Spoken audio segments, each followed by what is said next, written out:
Barra de Opinión presenta. México gana el Mundial de Sudáfrica. Eso lo estás prometiendo en este programa. Lo estoy prometiendo, me estoy comprometiendo a quien me crea.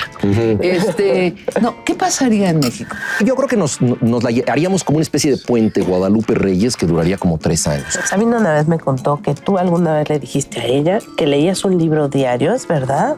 No, ¿O es fanfarronada? Bueno, si lo dije fue una ¿Qué super libro? fanfarronada. Pero también me parece muy, muy peligroso que si 15 millones de personas votamos por Andrés Manuel López Obrador, después 300,000 personas en el Zócalo a mano alzada decidan un proyecto de investirlo simbólicamente como presidente. Acabas de recibir recientemente un premio de manos del rey de España. Cuéntame, ¿qué tal el rey?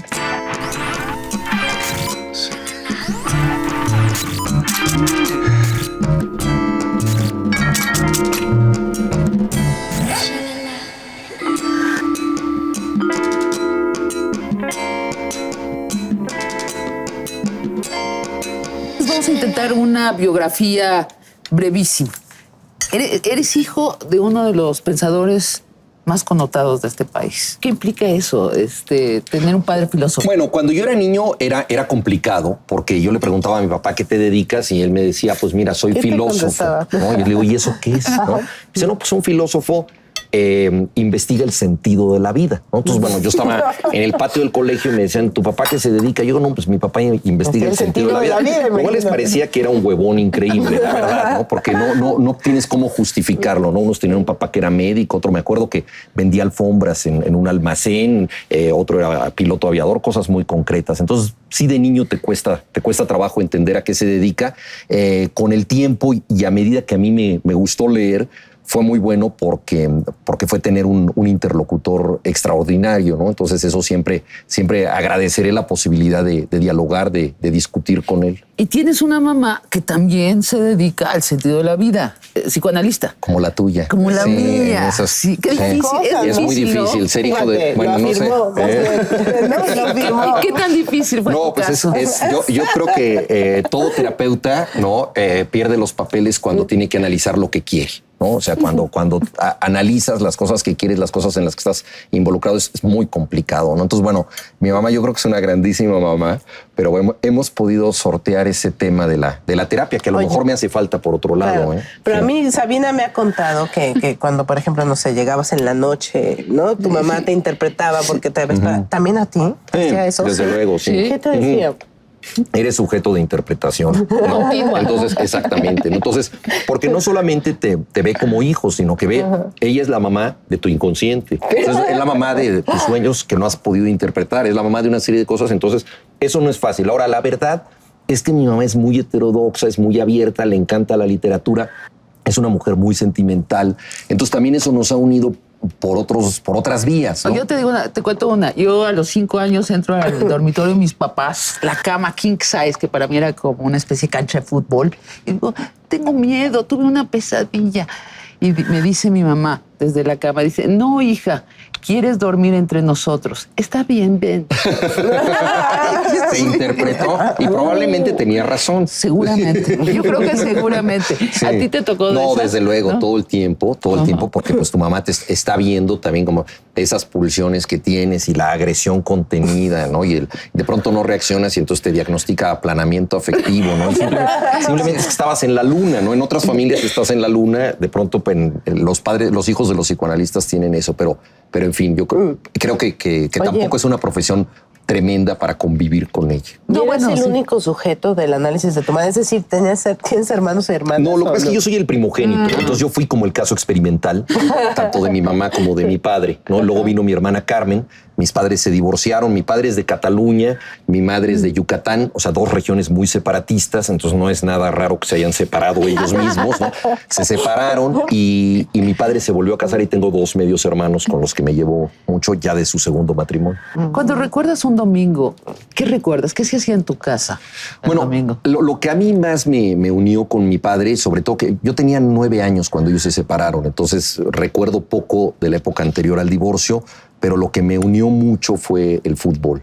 O sea, mi papá me llevaba mucho al fútbol y al cine, que son dos actividades muy buenas para los divorciados. Entonces, quizás si no se hubieran divorciado, yo no hubiera visto tantos partidos, me llevaba al estadio, todo, y mi afición por el fútbol viene de eso, de esa compañía con mi padre.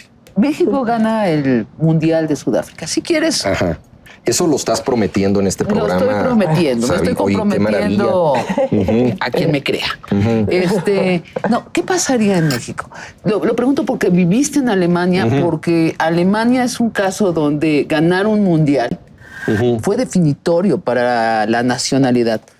Sí, sobre todo en 1954, cuando ellos venían de la Segunda Guerra Mundial y habían perdido toda confianza en sí mismos, con razón, por el Holocausto. O sea, ¿qué nación se sobrepone a la barbarie industrializada que logró Alemania en el siglo XX? Es una cosa increíble. Entonces, que pudieran ellos recuperar cierto sentido de la identidad a través del deporte fue un proceso casi de sanación terapéutica, ¿no?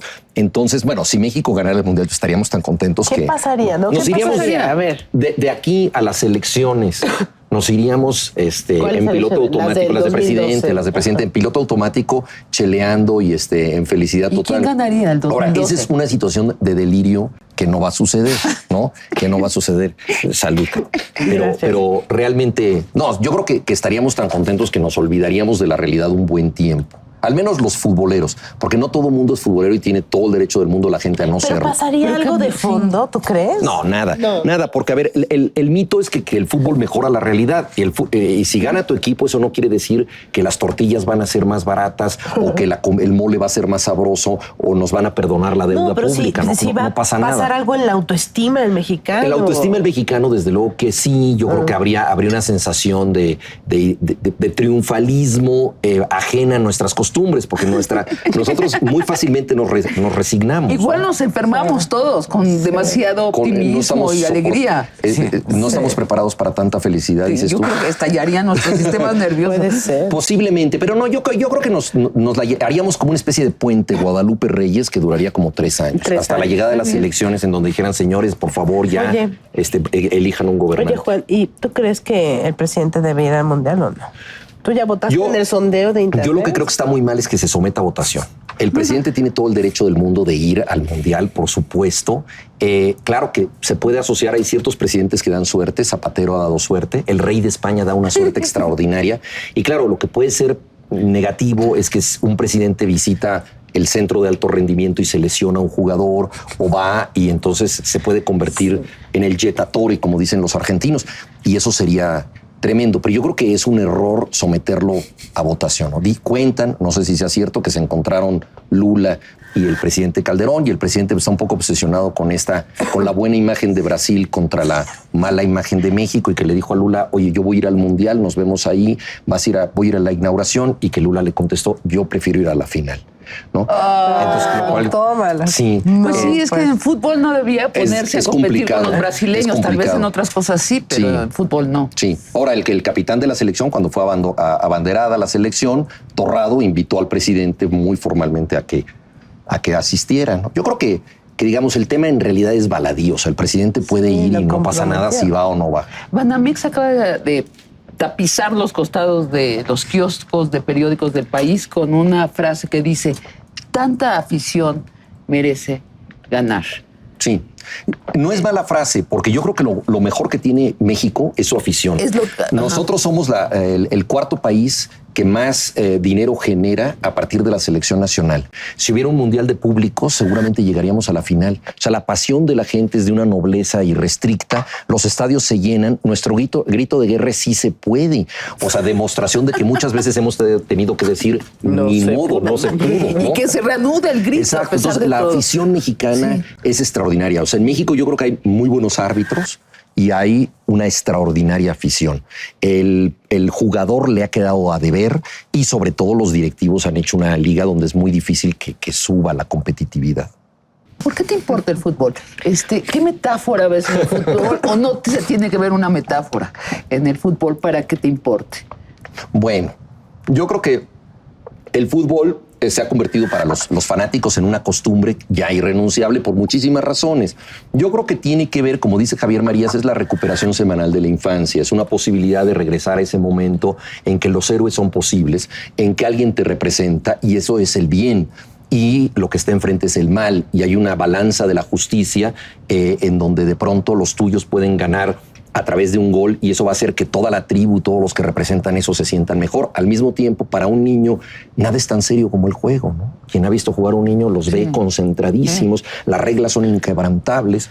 Entonces el fútbol tiene eso y luego tiene la figura siniestra del árbitro, ¿no? Entonces yo creo que el fútbol, una de las cosas más interesantes del fútbol es que es injusto.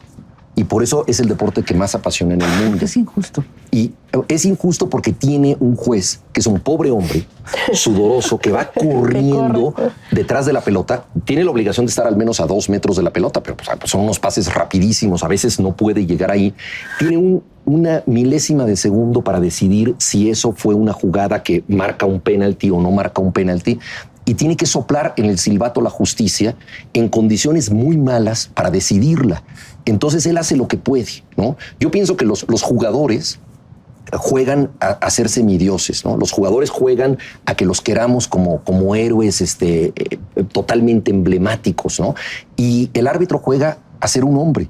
O sea, él juega a equivocarse, juega a estar allí impartiendo una justicia totalmente falible. No, y después está esto, Coppola, en alguna entrevista leí que decía que se sentaba a ver fútbol y siempre se preguntaba ¿cuándo haré una película tan emocionante? No se puede. Si te metes a un partido de fútbol que realmente te importa, no hay cosa más emocionante. Y además, esa es una de las razones por las que no hay grandísimas películas ni grandísimas novelas de fútbol, porque ya tiene una mitología, una narrativa, ya está contado, ¿no? Entonces, esta cosa de que el fútbol sea injusto es lo que más lo asemeja a la vida, ¿no? O sea, ninguno de nosotros merece un cálculo renal, ¿no? Y de pronto tienes un cálculo renal. Hay veces que no merecemos tampoco un premio y así el árbitro decide lo que ocurre en la cancha. Oye, pero te vas más allá, dices Dios es redondo. Sí, bueno, es que Dios es la pelota, esa es una versión, digámoslo así, como casera, doméstica de la religión, porque finalmente el fútbol es un sistema de creencias, ¿no? Nosotros le tenemos fe a nuestro equipo, aunque no haya dado ninguna evidencia de que sea bueno, ¿no? Eso es fe. Exacto. En tu caso es cierto. En mi caso con el Necaxa, imagínate nada más lo que hemos tenido que soportar los necaxistas. Es misticismo, ¿eh? Exactamente, es casi rozamos la santidad. Es martirio. Exacto, martirio, ¿no? Entonces, sí, realmente pensar en un equipo, esperas milagros, esperas todas estas cosas y hay una noción del bien y del mal. Y ahí la pelota es ese Dios provisional, ese objeto del deseo que todo el mundo está persiguiendo y que muchas veces se comporta de manera totalmente extraña. Por ejemplo, pega en el poste y entra a la portería o sale de la portería. ¿Por qué? ¿No? ¿Por qué pasa eso? De pronto los locutores dicen algo que a mí me gusta mucho. Dicen, la pelota hizo un extraño. O sea, como si tuviera voluntad propia, la pelota salta de manera inopinada y entonces nadie sabe qué hacer con ella, ¿no? Llega por donde menos te esperas. Albert Camus fue portero y decía, lo que yo aprendí de la ética se lo debo al fútbol, porque siempre la pelota te llega por el lado que menos esperas, ¿no? Es así. Pero además dijiste una cosa linda hace rato. El árbitro, que es representante de los hombres, juzga a los semidioses. Exacto. ¿No? Sí, sí. Sí, porque los jugadores aspiran a la inmortalidad, ¿no? Y el árbitro sabe que puede ser abucheado por cualquiera en todo momento. Yo en una ocasión me encontré uno de los árbitros más famosos de México el Día de las Madres, celebrándole su día. Imagínense ustedes, la mamá más mentada de México, ¿no? Tenía naturalmente 3 mariachis, era una mesa de 40 personas y yo me acerqué al árbitro y le dije, naturalmente, bueno, se entiende, digo, qué bueno que le compense a su mamita de esta manera. Acabas de recibir recientemente un premio de manos del rey de España. Cuéntame, ¿qué tal el rey? No, pues es una persona sumamente campechana. Yo lo había conocido en algunas reuniones del patronato del Instituto Cervantes, pero bueno, hasta donde se puede conocer a un rey. Él es una gente de inmediato establece confianza con los demás. En la premiación hubo al final música brasileña, que siempre es un éxito total, la música brasileña. Entonces él de inmediato se subió a hablar con los músicos, había unos bailarines de capoeira, a platicar con ellos. Uno de los premiados, que es de Andalucía, había llevado a su sobrino bailarinas, 2 chicas guapísimas que eran tipo Penélope Cruz 1, Penélope Cruz 2. Llega el rey, se les acerca y les dice, hola feas, ¿cómo están? ¿No?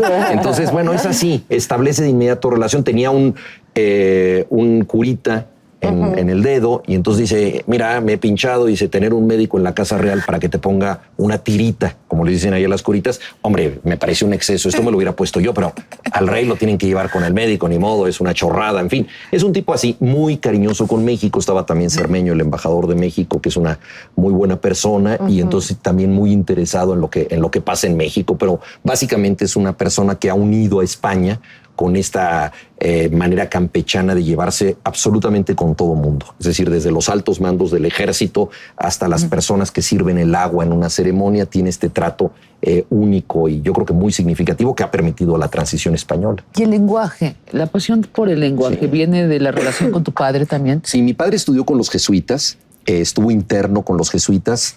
Su madre se desentendió de educarlos porque mi padre perdió muy niño a su padre. Mi padre nació en Barcelona, ahí murió su padre, entonces a él lo envían a estudiar en internados de jesuitas en Bélgica y él crece ahí hasta la Segunda Guerra Mundial y solamente por esa razón regresa a México y le interesa mucho la oratoria. Fue campeón de oratoria con los jesuitas y la educación jesuítica tiene que ver mucho con la elocuencia. Entonces yo creo que él le debe mucho a eso y desde luego el lenguaje que él utilizaba era un lenguaje muy rico, muy variado, un poco insólito, porque además como había estado fuera de México mucho tiempo, usaba muchos giros españoles. A mí me sorprendía un poco y también desde luego admiraba esta capacidad de él de construir la realidad a través de las palabras. ¿Cómo qué frase recuerdas de tu papá? Mira, por ejemplo, él una vez en la calle, ¿no? En la calle había un tipo que soltó una leperada, entonces mi papá reaccionando decía, Safio, Malambrín, Truán, has herido el honor de una dama que nos acompaña. Entonces era una cosa como de Lope de Vega, ¿no? Sí, así. Entonces tenía esas salidas, así que para él era lenguaje coloquial, porque Lope de Vega es coloquial. Bueno, tú como dramaturga lo sabes. Lo que pasa es que no es coloquial de nuestro tiempo. Ahora Sabina, perdón, la indiscreción. Sabina una vez me contó que tú alguna vez le dijiste a ella que leías un libro diario, ¿es verdad? No, es fanfarronada. Bueno, si lo dije fue una super fanfarronada. No, sería incapaz de hacerlo, ¿no? Sí, no. Leo rápido y en desorden. Sí, leo muy rápido. Pero quizá no entiendo nada. Pero leo muy rápido. Pero lees diario. Más que mucho, leo muy rápido. En aquella época leías muchísimo. Sí, y sobre todo muy rápido. Soy muy ansioso, entonces hago como lectura dinámica involuntaria, porque sí leo muy rápido y probablemente no retengo mucho. Ahora, pero eso es mi manera de relacionarme. Como escritor eres un escritor atípico, afortunadamente, con un lenguaje preciso y culto, pero tus temas tienen una variedad inusitada. O sea, vas de la alta cultura a los Simpson, pasando por el fútbol, pasando por la política. ¿Cuándo es que tú decides no ser un escritor exquisito? Porque en este país, cuando tú te estabas formando, había de dos. Sí. O eras exquisito o eras, ¿cómo será? Popular. No, la verdad es que yo creo que es una cuestión de temperamento. Yo creo que tengo una mente muy dispersa y curiosidades que van a muchos lados. Siempre me ha interesado mucho lo cotidiano y pertenezco a una generación que es la de la televisión en su época de oro, como La Isla de Gilligan, el Superagente 86, que eran grandes obras de arte que al mismo tiempo eran productos populares. El cómic, ¿no? La Familia Burrón, por ejemplo, era uno de mis grandes estímulos. Las narraciones de fútbol del inolvidable Ángel Fernández, que yo recuerdo como si las hubiera oído ayer, muchísimas cosas. Entonces todo esto me formó de tal manera que cuando empiezo a leer, yo digo, pues no voy a dejar el mundo que también me interesa de la cultura popular en aras de algo hiper sofisticado que es la literatura, porque finalmente la literatura, como sabemos por el Quijote, pues está hecha de cultura popular, ¿no? Ahí entra todo, entra la olla podrida que comían las gentes, y entran los migrantes, y entran los albures, y entra el teatro de los cómicos de la legua. Todo eso está en el fundador de la literatura, que es Cervantes para nosotros. ¿No tuviste mucha presión de otros escritores para no tocar el fútbol? O sea, no desbaratar tu prestigio. Simpson, ¿no? Bueno, volviendo al tema del padre, y quizá compitiendo con nuestras mamás en el aspecto psicoanalítico, a lo mejor sí me influyó una cosa, que mi padre se dedica a un pensamiento muy formalmente estructurado y digamos a la alta zona de la reflexión, que es la filosofía. Y yo sí me quería desmarcar de él. O sea, yo sí quería buscar un hueco. Entonces, por ejemplo, él escribió un libro maravilloso que se llama La significación del silencio. Y yo a veces pienso que por eso a mí me fascinó el rock, que es lo contrario al silencio. Yo decía, bueno, si él estudia el silencio, yo me meto con el estruendo. Quizá de manera reactiva, por ejemplo, es una de las razones por las que no estudié más en la universidad. Yo hice licenciatura, que para mi padre prácticamente no es nada. Él siempre me decía, lo único que cuenta es el doctorado.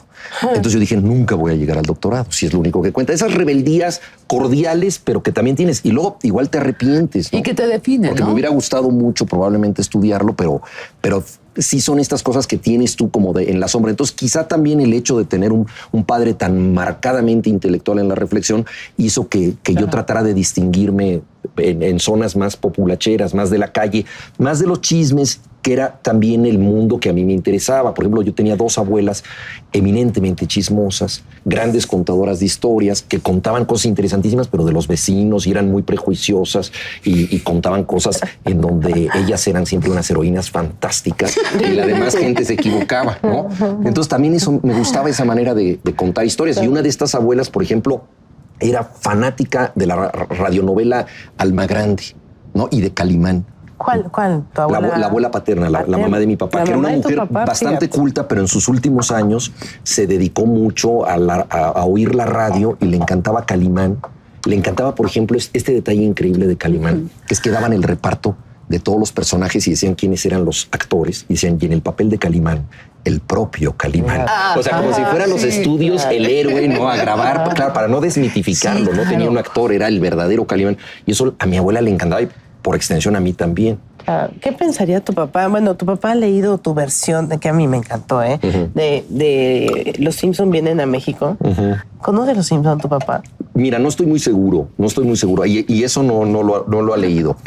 No lo ha leído, pero a mí me da mucho gusto, por ejemplo, que sí le gusta la literatura que yo escribo para niños. Porque yo creo que la literatura infantil tiene que ver con la filosofía, porque el lector infantil tiene intereses muy profundos. Esenciales, o sea, ¿no? Esenciales, sí. ¿Por qué pasa el tiempo? ¿Por qué te enamoras? ¿Por qué alguien te puede traicionar? ¿Por qué estás aquí y no en otra parte? Exacto. ¿Por qué queremos la felicidad, pero no siempre la merecemos? Sí. ¿No? Que esa es una de las cosas increíbles de los cuentos infantiles, que tienen un final feliz, pero hay que llegar allá mereciendo la felicidad y no siempre es fácil, ¿no? No siempre es para nosotros la felicidad. Entonces, ese tipo de cosas que son muy profundas, bueno, a él yo creo que lo que más le ha interesado de lo que he escrito son los cuentos para niños, cosa que a mí me gusta mucho porque creo que tienen que ser como filosofía de juguetería, ¿no? Los cuentos para niños. Alemania. Qué bonito. Te vas a estudiar en Alemania. Yo estudié aquí en el Colegio Alemán. Ajá. Y luego me fui a vivir a Alemania, a Berlín Oriental. Trabajé, fui agregado cultural en la Embajada de México en Berlín Oriental. Y te vuelves un puente con Alemania. Traduces, entre otros, a uno de mis autores favoritos, a Schnitzel. Sí. ¿Y qué gana un escritor en la traducción? Yo creo que es una súper escuela, porque es la única manera en que tú te puedes meter verdaderamente como en transmigración de las almas, ¿no? Meterte en el cuerpo de otro escritor. Cada palabra que él escribió va a pasar por tus manos, vas a tener que encontrar un equivalente. Y entonces ves las dudas que él tuvo. Y a mí, por ejemplo, algunos libros me han gustado más al traducirlos o menos al traducirlos, porque cuando ya te metes tan en las tripas, de pronto te dices, no, qué efectista, está repitiendo recursos, cosas que en la primera lectura no te habías dado cuenta. Cuando estás ahí, te das cuenta de todas las decisiones que tomó y eso es extraordinario. Yo creo que es una gran escuela. Yo no soy muy buen traductor porque soy un poco distraído y siempre estoy pensando en escribir mis cosas y entonces tengo tendencia a querer escribir algo a partir de lo que está haciendo el autor. Entonces no soy demasiado confiable, ¿no? Entonces no me digas eso. No, a ver, o sea, el Schnitzel que he leído no es el Schnitzel que es. No, las traducciones que he hecho han pasado por un proceso de confiabilidad con otros lectores y todo, pero me ha costado trabajo y por eso no me he dedicado más, porque sí noto mi tendencia a que esto me suena mejor de esta manera y entonces me voy por mi cuenta. ¿Y de Alemania, Juan, qué aprendiste? Híjole, mira, para mí fue muy traumática la relación con el colegio alemán en aquellos años, porque era una relación, digamos, muy difícil, muy normada por la disciplina del colegio, ¿no? Claro. Tuve una relación muy neurótica con el colegio. Salí de ahí y terminé la escuela en el Colegio Madrid y juré no volver a hablar alemán, como una especie de juramento para mí mismo de negación de toda una cultura. Había veces en las noches en que soñaba en alemán, o sea, dentro de mí había como un comandante que dominaba mi inconsciente y solo me hablaba en alemán, y despertaba así con un sudor frío y decía que bueno, he olvidado el alemán. Una cosa totalmente neurótica. Hasta que, bueno, ya me gustó la literatura y una de las literaturas más portentosas que hay es la alemana. Y dije, bueno, es una tontería tener esta relación tan absurda con el alemán y volví, digamos, a aprenderlo ya por pasión. Entonces, como tantas historias de amor, primero fue un suplicio y luego fue una pasión. Vamos a otra de tus relaciones absurdas, si me permites. Casi todas lo son. ¿Por qué le vas al Necaxa? Ay, bueno. Eres masoquista, Belladín. Yo no sabía a lo que me iba a llevar esa pasión. ¿Cómo empezó? Mira, yo vivía en una calle donde todos le iban al Necaxa. Mis padres se habían divorciado y yo no me identificaba mucho con el colegio alemán, que me resultaba muy extraño a mí. Entonces, con lo que me identifiqué brutalmente fue con la calle donde yo vivía. Entonces, los amigos de la calle eran para mí el mundo entero. ¿Cuál calle? Yo viví en la calle de San Borja, en la Colonia del Valle. Y ahí la familia Mondragón, que eran mis mejores amigos, ellos eran necaxistas. El Necaxa era México.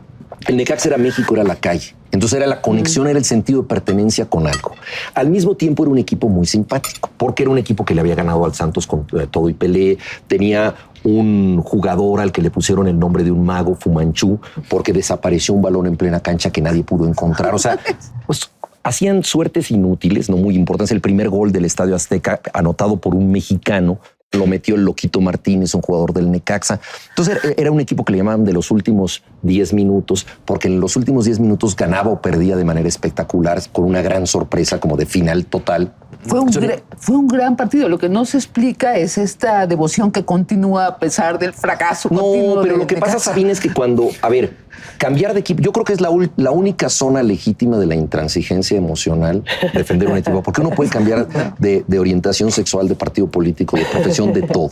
Pero cambiar de equipo es como cambiar de infancia. Es como decir, yo ya no soy ese niño que alguna vez quiso identificarse con un equipo. Eso yo no puedo, o sea, no puedo dejar de ser, para mí es ahora lo más sí, valioso. Regresando a el texto que mereció el Premio Internacional de Periodismo Rey de España, La Alfombra Roja. Un texto que yo creo que todos debemos leer y releer, que se encuentra en Internet, está muy difundido allí en Internet. Hablas de cómo vemos los mexicanos el narcoterror y te quejas de que no lo sabemos asumir en su dimensión. Por un lado, dices, nos horrorizamos. Y después, en inmediato, pasamos a la banalización. ¿Cómo deberíamos ver esto que está sucediendo a nuestro alrededor? Bueno, yo creo que es muy difícil dar así una definición prescriptiva de lo que debería suceder y es muy complicado. Lo primero que nada que yo he registrado y que creo que todos hemos ido sintiendo a lo largo de los años es que por una reacción defensiva durante mucho tiempo pensamos que la situación del crimen organizado no nos tocaba de cerca. Y obviamente decíamos, si a alguien lo levantaron, por algo será, se habrá metido en problemas, ¿no? Hay zonas de peligro. ¿Para qué me meto en ese estado de la República o en esa ciudad? Lo replegábamos, ¿no? Y obviamente esta cercanía del terror cada vez se ha hecho más acuciosa, más fuerte. Entonces, lo que antes veíamos como sangre ajena ahora puede ser nuestra y ya hay una situación indiscriminada en donde cualquier persona puede recibir un mail en su computadora, ¿no?, que le dice no salgas, ¿no?, a la calle, como ha ocurrido en Cuernavaca, en Mazatlán, en Tampico. En una fiesta de muchachos como la que ocurrió en Ciudad Juárez puede haber gentes que lleguen con una ráfaga y los maten, gente inocente celebrando el grito en Morelia, Michoacán, pueden ser ultimados del TEC. Exacto, estudiantes del TEC, lo de Morelia, las granadas, los estudiantes del TEC, la ciudad de Monterrey cercada en todos sus accesos viales. Entonces, la situación nos está tocando a todos. Ahora, ¿no es natural la reacción del horror? Yo creo que hay dos reacciones totalmente naturales. La primera es el horror, el miedo y la paranoia. Ahora, es una reacción que, siendo natural, nos puede inmovilizar, porque si nos espantamos... Pero por eso banalizamos. Ahora, exactamente. Entonces, la otra reacción extrema es acostumbrarnos, es banalizar. Judith Torrea, que acaba de ganar el premio Ortega y Gasset, que vive en Ciudad Juárez, escribió una crónica sobre cómo juegan los niños con los cadáveres en Ciudad Juárez. O sea, que como es su territorio de juegos, de pronto se encuentran un cadáver y de manera indiferente juegan. Obviamente esa es la realidad de ellos. Esa situación de normalización es terrible, ¿no? Entonces yo creo que lo que tenemos que hacer es, por un lado, criticar esta realidad, pero por otro lado, crear un discurso oponente, un discurso alternativo. Me parece, por ejemplo, que una cosa en la que estamos en deuda, los cronistas, los periodistas, es en el relato de las víctimas. No sabemos cuántas vidas se han perdido, quiénes fueron los que ya no están aquí. A mí me impresionó mucho en el periodismo español, después de los atentados de Atocha en el 11M, que muchos periódicos describieron minuciosamente quiénes eran esas personas, también cómo iban vestidas. Españolas. Exacto, qué libro iban leyendo, qué futuro tenían, a dónde iban, cuál era la cita que no se cumplió. Es decir, honrar a las víctimas a través del testimonio creo que es muy importante. Nosotros estamos discutiendo si son muchos muertos o pocos. Exacto, o sea, son cuestiones de cantidad. Exactamente, de cantidades. O en comparación con qué país, ¿no? Exacto, entonces también esta cosa como caer en una actitud de mayorista, ¿no? De entonces, decir hablar de las víctimas. Hablar de las víctimas, por un lado. Por otro lado, necesitamos construir un discurso de esperanza. Hace 16 años, a mí me invitaron a Colombia. El organizador del congreso al que yo iba era Fernando Cruz Cronfli, que es un escritor y ensayista colombiano. Y el tema que escogió era el principio esperanza, esta frase de Ernst Bloch. Y a mí me sorprendió porque entonces Colombia estaba en una situación de violencia mucho más grave que la que hoy tenemos en México. Él además había padecido en carne propia la violencia porque le habían secuestrado a su hijo. O sea, él estaba totalmente arrinconado ante este tema y dijo, precisamente por eso no podemos abandonar la construcción de un tejido social. Vamos a construir la esperanza. ¿Cómo se crean redes de solidaridad y de esperanza? ¿Cómo abrirle campo a lo que no es horror, que es ese trabajo que al mismo tiempo están haciendo ambientalistas, ecologistas, colonos, madre, gente que pide equidad de género, estudiantes? Crear digamos, un discurso oponente, un tejido social, creo que es muy importante. En Colombia se habla mucho de los triunfos estratégicos del presidente Uribe, que evidentemente han sido muy altos. O sea, desde el punto de vista militar y de recuperación de la soberanía, se ha ganado mucho en un sentido exclusivamente militar. Se ha ganado y de ahí la alta aprobación que tiene el presidente Uribe. Se habla mucho menos del tejido social que se ha ido reconstruyendo. Colombia es el país que más inversión ha hecho en bibliotecas públicas en todo el mundo en los últimos años. Fue la capital mundial del libro. Las orquestas de niños. Este tejido social ha hecho que hoy en día entre los candidatos a la presidencia estén 2 profesores de matemáticas. Sí. O sea, Colombia no la salvó solo el ejército, la salvaron también y sobre todo los profesores. Entonces los escritores no hemos hecho nuestro trabajo. Los escritores junto con los medios, todos, yo creo que tenemos que construir un discurso alterno. A mí me gusta mucho, Sabina, una frase de una tía de Jorge Ibargüengoitia, que creo que viene muy bien para los momentos trágicos. Una tía de Jorge Ibargüengoitia, de esas tías depositarias de sabiduría ancestral. Y esta tía decía, la vida quiso que yo fuera desgraciada, pero no me dio la gana. Que me parece una gran frase. O sea, estamos en un momento en que la vida nos está diciendo, oye, sean desgraciados, la situación está muy mal. Y al mismo tiempo podemos decir, no nos da la gana. O sea, hay arte, hay cultura. Gracias, Sabina. Nos podemos enamorar, ilusionar, podemos tener otro proyecto, ¿no? Yo creo que vale mucho la pena, desde el arte, desde la comunicación, mantener este proyecto. Un proyecto que no solo sea del horror y de las balas, sino de construcción de la felicidad, la sensualidad, el juego. Y yo creo que ahí hay mucha resistencia de la comunidad mexicana. La comunidad mexicana es muy fiestera, es muy solidaria. Y yo creo que ahí tenemos un capital muy grande. Vamos a hablar de arte y eso, pero antes, ¿tú crees que los medios debemos ponernos de acuerdo con respecto a cómo cubrir el narco? Sí, yo creo que se debe discutir. A los mexicanos nos da miedo discutir. Hablemos del horror. Los descabezados, los encajuelados, los soldados, asesinados, es un espectáculo continuo de horror. ¿Deben los medios retratar eso? Yo creo que también ahí sería muy bueno que nos pusiéramos de acuerdo en un código de ética. Durante mucho tiempo, por ejemplo, había códigos para la pornografía. ¿Qué se podía mostrar? Si se podía mostrar un pezón o no. Me acuerdo el momento en que la revista Playboy empezó a mostrar vello púbico y hacían toda una reflexión ética y jurídica, porque ya había una ley de imprenta en Estados Unidos. Y después que el 1+1, eso. el suplemento cultural ya traía eso. Exactamente. Bueno, entonces nosotros creo que podemos muy claramente llegar por lo menos a una discusión. A discutirlo. Y a partir de eso, yo creo que, por ejemplo, sería muy importante que no hubiera una exhibición indiscriminada del horror, de cuerpos mutilados, de todo esto. No se trata de hacer una censura. Se trata de decir, bueno, en primera plana pongo la noticia y pongo una ubicación de dónde está, y luego en mi página de internet puedo ir poniendo información progresivamente complicada en donde yo avise que cada quien entra ahí bajo su propio riesgo. Ese tipo de selección yo creo que sería muy útil y sería bueno que se hiciera de manera concertada, porque si solo lo hace un medio, lo único que va a pasar es que ese medio igual pierde lectores porque los otros se dejan llevar por el amarillismo. Sí, y no solo en abstracto, no es una discusión teórica. Hay consecuencias de ver el horror.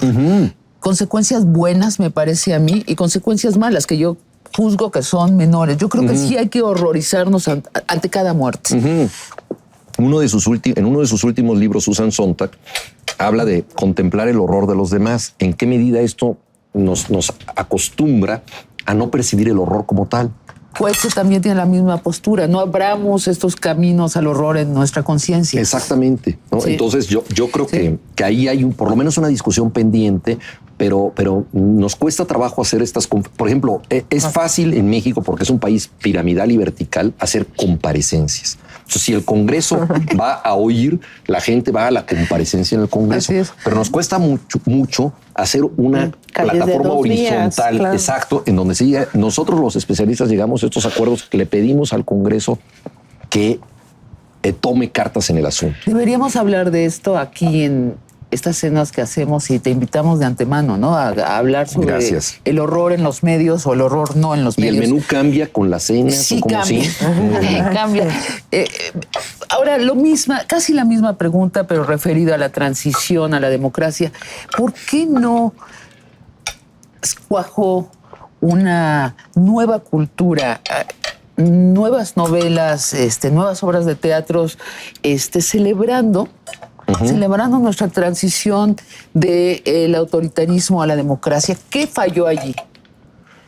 Bueno, yo creo que lo que por el momento nos ha fallado es el tipo de democracia que tenemos, ¿no? Eso es lo que nos ha desinflado un poco. Yo creo que por varias razones. Primero que nada, porque habíamos depositado quizá excesivas esperanzas en el cambio. El cambio iba a ser como la aparición de la Virgen de Guadalupe, que todo lo iba a remediar. Yo recuerdo el optimismo de los años 70. Eran años mucho más autoritarios que los nuestros en la medida en que no había un juego electoral. La primera vez que yo voté fue en 1976 y solamente había un candidato a la presidencia, José López Portillo. Sí. Hartos del fraude o de la farsa electoral, los otros partidos no presentaron candidato. Recuerdo un artículo de la época de Jorge Ibargüengoitia que decía: el domingo son las elecciones. Qué emocionante. ¿Quién ganará? Pero solo había un candidato. Yo así debuté en la democracia mexicana. Y sin embargo, a pesar de eso, y esto es una paradoja que quizá no hemos acabado de asimilar, había un optimismo porque sentíamos que las cosas cambiarían hacia el futuro, que había movimientos sociales, que la sociedad estaba en camino para que esto cambiara y que cuando cambiara, como por ensalmo, todo sería mejor. La situación es que cambió, pero no necesariamente para bien. En muchos sentidos. Futuro, y no necesariamente hacia un futuro. Entonces, ahora las becas del FONCA. O sea, esto de que una buena parte de nuestros artistas y escritores, los más logrados, o casi, viven del Estado. Sí. Hay mucha gente que dice que eso es lo que ha paralizado la creación natural en nuestro país. Bueno, yo creo que... A ver, el tema de las becas es complicado y es un arma de doble filo. Por un lado, se ha tratado de un estímulo importante y hay gente que si no recibiera estas becas probablemente no podría realizar su trabajo. Pienso en un libretista de ópera, por ejemplo, que no tiene una salida muy comercial. Pienso en un poeta. Exacto. Sí. No, eso es importante. Ahora, en lo personal, yo tuve la beca cuando salió la primera convocatoria o la segunda, no me acuerdo, del FONCA, y ya no la volví a solicitar. ¿Por qué? Porque, bueno, yo creo que deben ser rotativas las becas. Yo creo que las becas es muy peligroso que tú te eternices teniendo un insumo. Un amigo me decía, mira, el gobierno ya me convirtió en asocial porque he tenido tantas becas que ya no sé trabajar. Es responsabilidad del gobierno mantenerme porque el gobierno me destruyó, ¿no? Como colaborador de la sociedad. Es una visión quizá un poco cínica. Pero es un hecho que la mayoría de los becarios son gente que ha pasado de una beca a la siguiente. ¿A ti te parece esto peligroso para... Olvidémonos del Estado, para el artista? Mira, yo creo que lo que se debería hacer en política cultural en México, tú y yo estuvimos en un foro, ¿te acuerdas? Cuando estaba terminando la campaña de López Obrador. Sí. Y yo creo que lo más importante sería hacer un viraje y en realidad fortalecer los públicos de cultura. O sea, si nosotros tuviéramos un público de teatro que exigiera en todo el país obras de teatro y que se estuvieran reponiendo tus obras y hubiera un festival y hubiera guerra de los teatros, ¿no? Y grandes polémicas y revistas. Sería irrelevante las becas. Exactamente, no serían necesarias porque el dramaturgo se iría ubicando en sus teatros. Sí. Exacto, y los escritores viviríamos de los lectores. De la sociedad, que es el ideal, ¿no? Y la solución fácil es decir, démosle dinero a los creadores, no nos ocupemos de los públicos porque así los creadores se apaciguan y los públicos no se enteran. Y yo creo que es una mala solución. Es una solución fácil. Es una solución fácil. Estado, ahora, yo creo que las becas son positivas, creo que deberían estar acotadas más bien a proyectos que rindieran cuentas, ¿no? Pues también hay becas muy difíciles de calibrar, ¿no? Hay grandísimos escritores que en 25 años escriben un poemario, ¿no? Entonces, ¿cómo justificar si se deben pagar 25 años para que llegue o no llegue ese poemario? Oye, José Emilio Pacheco, que recientemente dijo 15 hojas por año. Eso es lo que he escrito. ¿Qué tal? Bueno, ahorita que te estaba escuchando hablar de los artistas que van de beca en beca, me sonó mucho a nuestros políticos que a veces van de curul en escaño, curul, a la Asamblea Legislativa y demás. Qué tendencia a mafiarse hay en este país, ¿no? Sí, qué tendencia a mafiarse en ese país. Y recordé, tú has sido uno de los pocos cercanos a Andrés Manuel que se atrevió a decir después del 2006 tu decepción. Sí, mi decepción parcial, por supuesto, porque yo entiendo que fue una contienda desigual y yo creo que a muchos nos decepcionaron muchas actitudes, comenzando por el Tribunal Federal Electoral que dijo hubo injerencia, hicieron una especie de análisis sociológico interesante diciendo hubo injerencia de la presidencia, hubo injerencia del Consejo Coordinador Empresarial, pero no podemos sancionar. Es un tribunal que da una recomendación o una crítica y no una sanción. Desde luego que eso decepciona. Fue una contienda en muchos sentidos desigual y yo creo que había un proyecto que se debía avalar. Pero también me parece muy, muy peligroso que si 15 millones de personas votamos por Andrés Manuel López Obrador, después 300,000 personas en el Zócalo a mano alzada decidan un proyecto de investirlo simbólicamente como presidente. Todo esto yo creo que lo desgastó mucho. Creo que lo del plantón también fue una afrenta a la ciudad. Creo que puso en entredicho a Alejandro Encinas, que había sido un muy buen jefe de gobierno de la ciudad. Y la noche triste de él fue el momento en que tuvo que decidir entre ser aliado de su partido o gobernar para todos. Y fue aliado de su partido.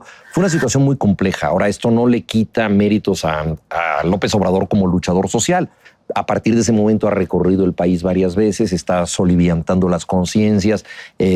Fue muy importante su participación en la discusión de la privatización de Pemex y de la posible privatización de Pemex y la política de hidrocarburos. Creo que ahí se anotó una victoria importante. Entonces yo creo que es una voz que hay que tomar en cuenta. Ahora, el problema que tenemos en la política y especialmente en la izquierda es que a veces si tú no eres incondicional absoluto, se considera que es una traición a la patria. Y yo creo que es algo absurdo, porque si nosotros que apoyamos una candidatura, en este caso la de López Obrador, pensábamos llegar a buen puerto y no llegamos, lo más sano es decir qué falló. O sea, estamos en alta mar y qué nos falló para no llegar a puerto. Vamos a revisar nuestros propios errores y los de los demás. Sentí que crucé el océano al nado y ya no llegamos a la orilla. Sí, te ahogas en la orilla, tú dices, bueno, algo falló, ¿no? ¿Y qué izquierda quieres tú? Pues una izquierda que por desgracia es totalmente conjetural y que no existe y probablemente nunca existirá, ¿no? Yo creo que una izquierda incluyente, democrática, que prefigure en su propia organización la sociedad que quiere construir. Yo creo que esto es decisivo. Por ejemplo, Zapatero, ¿no te parece que sí es esa izquierda? Hasta cierto punto.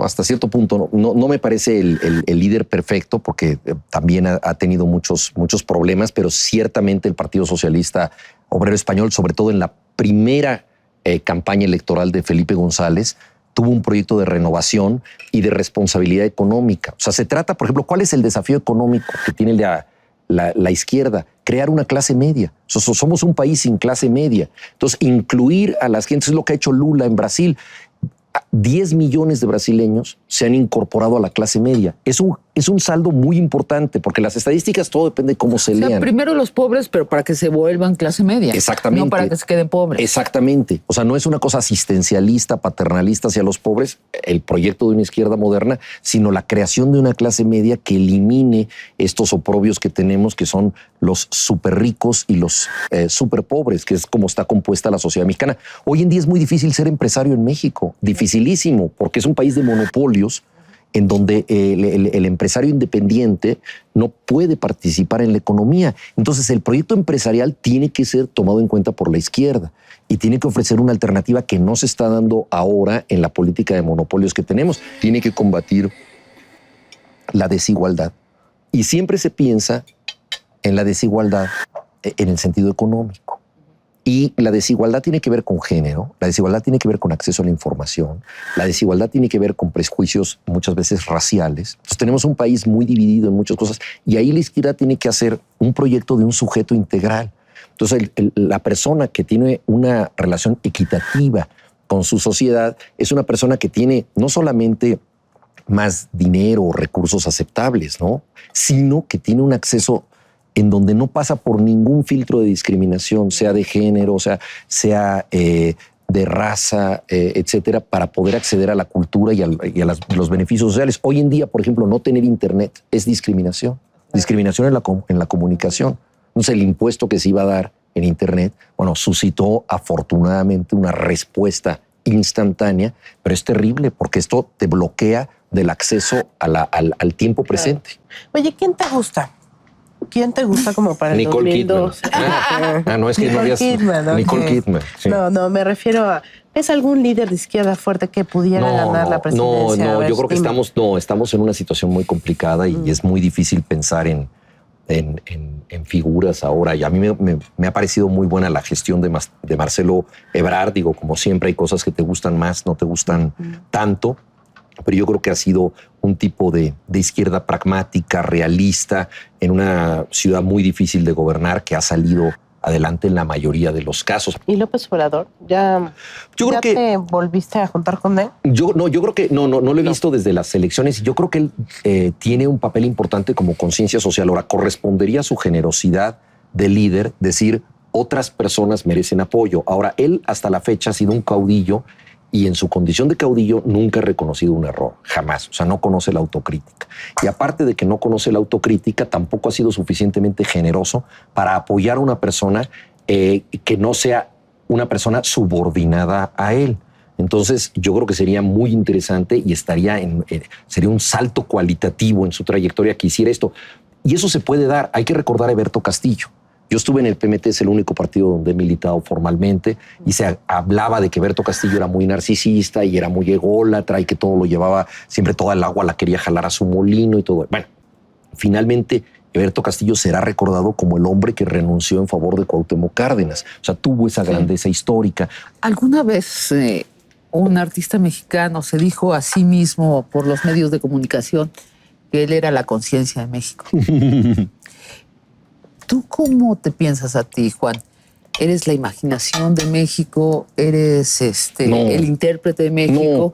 Aunque tengas la generosidad de no considerarte el único, pero ¿qué eres? No, yo soy una persona sumamente confundida. O sea, todo eso lo digo ahorita, ya después de todo lo que estuve opinando. La confusión de México. Pero probablemente sí yo aceptaría la confusión de México, el desorden. Eres el desorden mexicano. Sí. No, la verdad, yo creo que me parece muy pretencioso que alguien sea la conciencia de todo un país, ¿no? O que alguien sea la imaginación de un país. No, pero supongamos que tienes la generosidad de decir y hay otros más. Pero ¿dónde te sitúas dentro de la conciencia colectiva? No, yo me considero un testigo. Yo escribí una novela que se llama El Testigo y porque me interesa muchísimo esa figura. Y un testigo participa. O sea, un testigo no es indiferente, no es una gente pasiva. Yo me considero un testigo de nuestro tiempo y a mí me gustaría entender la realidad y escribir la historia de esta realidad.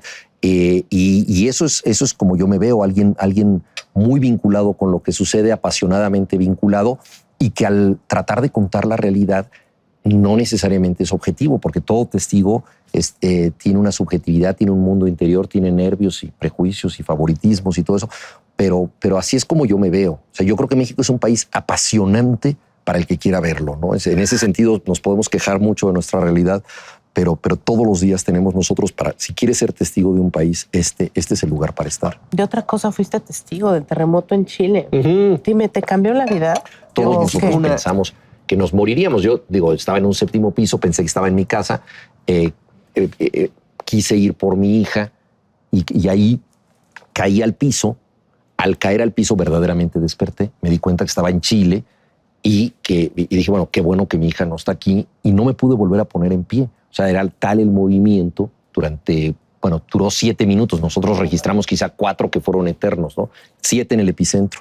Entonces sí fue una experiencia así como de borrón y cuenta nueva, y de decir, la vida de ahora en adelante se tiene que aprovechar de otra manera. O sea, que si voy a tener una comida, más vale que sea con Katia y Sabina. Ay, sí, salud. Bueno, ahí terminamos. Salud. Salud. Saludcita. Bienvenido. Salud. Barra de Opinión presentó